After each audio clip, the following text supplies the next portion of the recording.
Masayang araw mga ka-PL. Parang napalaki pa yata lalo ang problema ni outgoing Cebu Governor Gwen Garcia, mga kababayan, maliban sa natalo siya sa kanyang kandidatura sa pagka-gobernadora sa Cebu. Abay, hinatulan po siyang guilty ng ombudsman, mga kababayan, dahil doon sa order ng ombudsman na suspension order, hindi niya yata yun sinunod. O kaya ngayon, abay pinagmumulta ho siya ng malaking halaga maliban sa siya nga nahatulang guilty. O eto ho ang balita, mga kababayan. Ilagay ko dyan para mabasa nyo rin ho.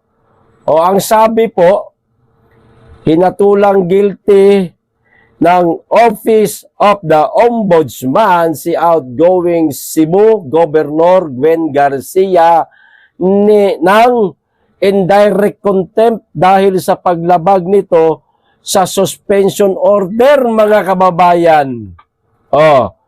Gwen Garcia pinagmulta dahil sa pagsuway sa suspension order ng ombudsman. Ayan, mahirap talaga, mga kababayan, kapag yung tao nasanay na po ba na manatili sa kapangyarihan, yung bang ang comfort zone mo kinasanayan mo na. Ayan, ayaw mo nang merong papalit sa'yo kasi pakiramdam mo ikaw lang ang magaling, ikaw lang ang matalino, ikaw lang ang makakatulong sa mga kababayan mo. Parang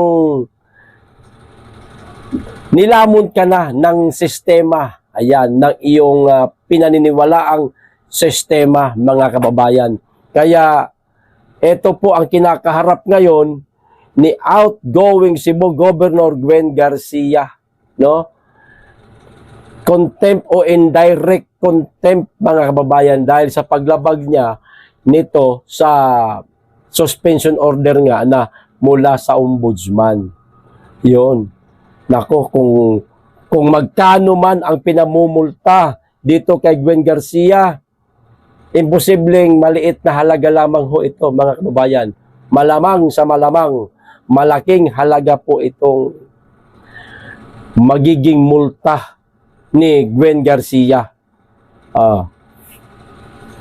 At least ito, si Gwen Garcia, natalo na alam niyo yung hindi niya masabing nadaya siya. No? Kasi administrasyon siya nakakapit Kaibigan sila ni Bongbong Marcos, mga kababayan.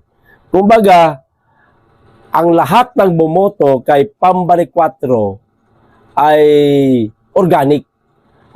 Mga taga Cebu talaga na dating taga-suporta maaari nitong si Gwen Garcia, na maaaring hindi na nagugustuhan ang pamamalakad nitong si Gwen Garcia sa Cebu, kaya naghanap ng bago at ang nakita itong si Pambari 4. Congratulations nga pala kay Ma'am Pam. Congratulations, Ma'am. Naway kasiyahan nawa kayo ng inyong mga kababayan dyan sa Cebu. Sa ganun, magtuloy-tuloy po ang inyong karera, ayan, sa politika. At naway magsilbi po kayo sa mga taga Cebu, tulad po ng sinabi sa inyo ni dating Pangulong Duterte na mahalin mo ang Sugbuanon. Ayan. Ngayon, mga kababayan, dahil nga sa balitang ito, marami pong mga napakomment na mga kababayan ho natin. Lalong-lalo na po, siguro mga taga Cebu ito. Magbabasa po ako ng 3, mga kababayan. Ilalagay ko na rin dyan. Matatawa kayo na. Matatawa ko kayo sa comment Ito ho ang sabi ikulong yan.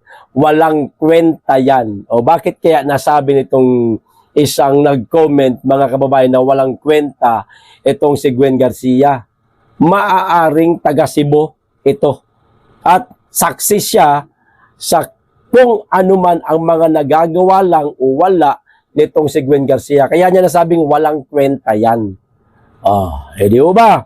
Sabi pa ng isa, lingaw-lingaw na lang sa carbon wax. Alam niyo yung lingaw-lingaw? Kung sa Tagalog pa, mga kababayan, mag-enjoy ka na lang daw. Yan, sa carbon, no? Ang tawag na sa kanya, wak. Yan, wak. Ayoko na lang pong dugtungan. At kayo, baka mapagalitan ho tayo. Ito pa isa, mga kababayan. Last comment. Maunay, mahitabo sa taong hudas. Giendorso kini na giendorso kani digong. Midaog ka karon nga si Niwi na ang presidente may balhin kang BBM. Da tagam pildi noon ka. Naog na lang lay para wala nay samok. Buotan man si lalay namo. Naog na lay. Kumbaga sa Tagalog, mga kababayan. Yan ang mangyayari sa taong hudas. Ayan, translate ko lang ha. Hindi ako may sabi ha. Translate ko lang. Inendorso ka ni Digong. Nanalo ka. Ayan. Ngayon, nasingiwi na ang presidente, lumipat ka kay BBM. Ayan. Ano ba yung tagam sabi sa Tagalog ha? Ayan. Da. Kumbaga yung da kasi Bisaya ay yan eh. Yan. Karma. Parang ganun ba? Karma. Talo katuloy. Bumaba ka na lang lay para wala nang gulo. Mabait man si lalay. Mabait man si lalay na mo. Baba na lang lay. Yan po ang naging komento ng kanyang mga kababayan sa Sugbo, mga kababayan. Okay? Dito na po tayo sa pangalawang pag-uusapan natin, mga kababayan. Ito pong tungkol po sa pagsupalpal ni Rowena Guanzon kay Abante. Diba, napakaraming sinabi ni Abante noong nakaraan, mga kababayan. No? Ito po ang isa sa mga sinabi ni Abante. Basahin ko lang muna itong caption, mga kababayan, ha? Dating COMELEC Commissioner Rowena Guanzon may buwelta kay House Fox Abante. Para sa akin, hindi ho ito buwelta.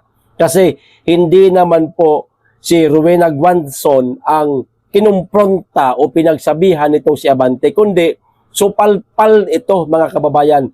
Sinupalpal po ni Rowena Guanzon, si House Fox Abante. Yan ang magandang termino dyan. May tugon ang dating Commission on Election o COMELEC Commissioner Attorney Rowena Guanzon kay House Representatives, spokesperson Attorney Princess Abante matapos nitong ipagtanggol si House Speaker Martin Romualdez. So yun na nga, 'di ba, sa mga statement nitong si spokes ng Kamara, mga kababayan, napakarami niyang mga ipinagmayabang tungkol kay Tambaloslos. Natural spokes nga eh. Anong aasahan natin? Siyempre, pagmamalaki niya talaga, pababanguhin niya talaga si Tambaloslos, mga kababayan. Ngayon pa lang, naghahanda na sila. Meron pang 2 taon mahigit bago maghalalan, biglang nagkaroon ng spokes ang Kamara. Magtataka ka. Tapos, sinasabi nitong si Abante na wala daw plano tumakbo sa pagka-presidente si Martin. Ito, tuloy natin yung basa. Mamaya natin ituloy yung kwentuhan dyan. Sa kanyang pahayag, sinabi ni Abante na mas gugustuhin na lamang nilang matawag na Tambaloslos ang kanyang boss kaysa naman sa tawagin itong kawatan. Ngunit, ayon kay Guanzon, pinagsamang Tambaloslos at kawatan ang ipagtatanggol ni Abante. Ito yung mismong sinabi ni Abante. Yan, kita nyo naman, mga kababayan. Mas gugustuhin po naming matawag na Tambaloslos kaysa matawag na kawatan dahil sa pagnanakaw sa kaba ng kabayan. Ito yung reply ni Mama Bing. Nag-explain ka, be. Yung boss amo mo ay pinagsamang Tambaloslos na kawatan. Grabe. Pinagsamang Tambaloslos na kawatan umano. mga kababayan.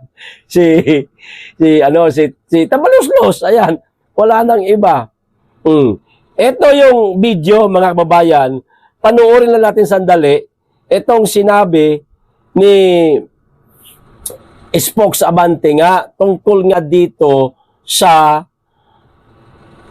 sinasabi niyang wala di umanong plano tumakbo si Martin Romualdez sa pagka-presidente sa 2028. Sasagutin po natin mismo itong si Spokes. Ito, meron po akong kapiraso lang naman ang magiging rebat ko sa kanya o buwelta ko sa kanya, mga kababayan. Ito, panoorin muna natin yung video. Maikli lang ho ito. Wala sa kilos, pananalita, o gawain ni Speaker Romualdez ang pagtakbo sa 2028. Hindi siya nagpapakita sa media para magpasikat. Wala siyang press con para magpabango. Hindi rin siya gumagamit ng TikTok or vlogs para magpa-cute.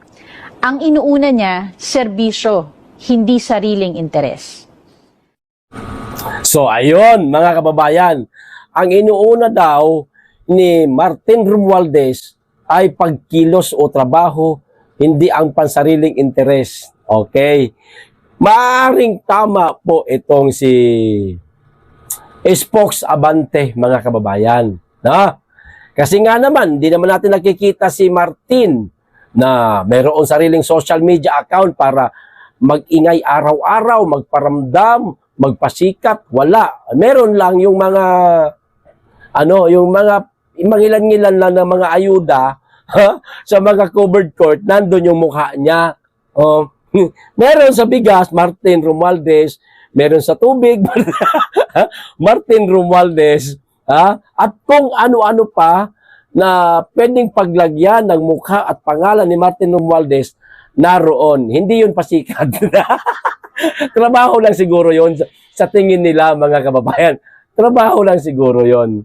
Ito po ang rebat o buwelta ko dito kay Spokes. Spokes Abante. Ayan. Madam, mawalang galang po. Alam ko po, matalino ho kayo. Attorney ho kayo eh. Ako hindi pa ako attorney. Pero, bakit ngayon lang nagkaroon, bakit ngayon lang kayo lumitaw dyan? Dyan sa Congress. Mag-aanim. Teka, 3 taon, di ba? Matatapos na yung unang termino niya. Congressman siya eh. Matatapos at papasok na naman itong 20th Congress, congressman pa rin siya. Bakit itong nakaraan, wala ho yata kayo? Nakaraang taon. 19 Congress, ayan, wala ho yata kayo. Hindi pa ho yata kayo Spokes nun. Bakit ngayon lang kayo nariyan? Papasok na itong 20th Congress. Bakit ngayon lang kayo nariyan? Bakit lang kayo nagkaroon ng trabaho bilang Spokes ng Congress o House, Madam Abante?